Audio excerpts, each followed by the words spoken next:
People in the valley, people in the valley, people in the valley, people in the valley, people in the valley.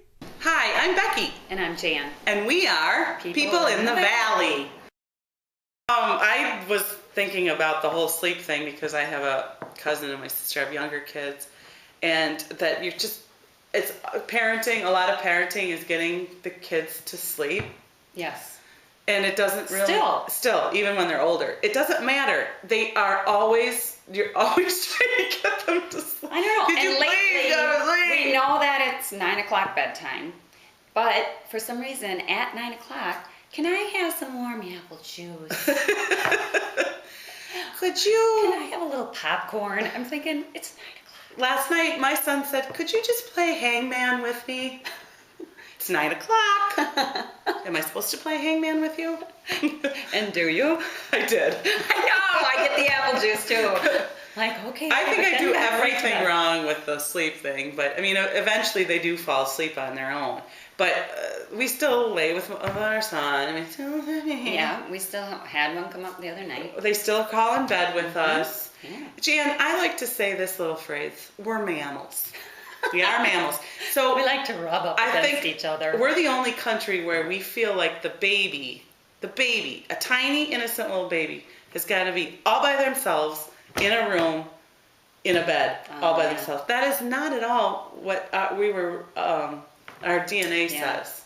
My natural instinct was to have the baby close to me. So I had a bassinet like right there. But my sister has like a tag-along bed, so the baby's right there. Yeah. I think we're mammals. Yeah, we got to be together. I think we have to hear each other breathe. Yeah, it's very nurturing. Yeah, I never really got all hung up on, you got to be in the other room, you got to shut the door, let them fall asleep, let them fuss it out. Cry it out. Some parents let them cry it out until you're like, oh my. And I got in a conversation the other day about spanking, and the room was full of people who spanked their children. And to the point where I didn't even speak up and say, spanking doesn't work. It doesn't work, and they all believed it did work. I got mad and spanked my child, and they looked at me like, why did you just do that? And then they went about doing what they were doing. It doesn't work. No, it doesn't. It doesn't teach them anything other than when you're mad and so frustrated, you may hit another human being. Yeah, that pain stops bad behavior. Well, guess what? It just ups the ante.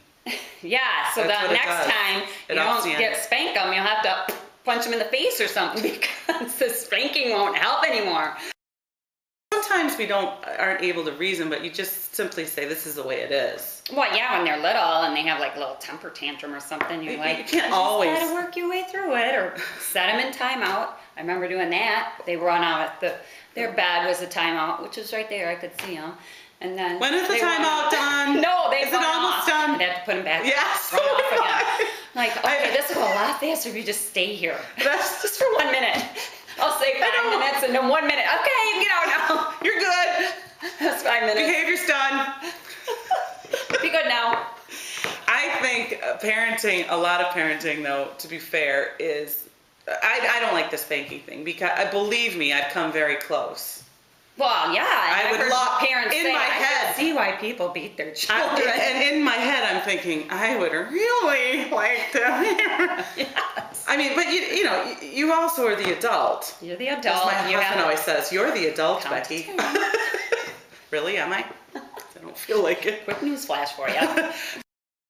But I think, aside from like hurting them and abusing them, I do think parenting is kind of based on what you yourself can handle. Like, for instance, I don't mind if a kid crawls in bed with us, leaving and going sleeping somewhere else. In fact, I prefer it sometimes. So to me, that's not a big deal. To other people, they might say, absolutely not, I can't sleep. You have all those beds in your house. I don't know where I'd go. I go to the couch. I have beds all I over. I would sleep on my couch. I love my couch. And then the little dog comes after, plops on his pillow, I flop on mine, and we're both happy.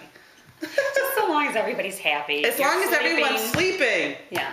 And when that gets old, if you don't want to sleep on the couch anymore, well, then things change. But don't you think a lot of it is like your boundaries? Like, okay, I might not mind that my kitchen table is filled to the brim with papers until people are coming over, and then they throw a fit. And they start looking at it. And I go, why did everybody put their baby on the table?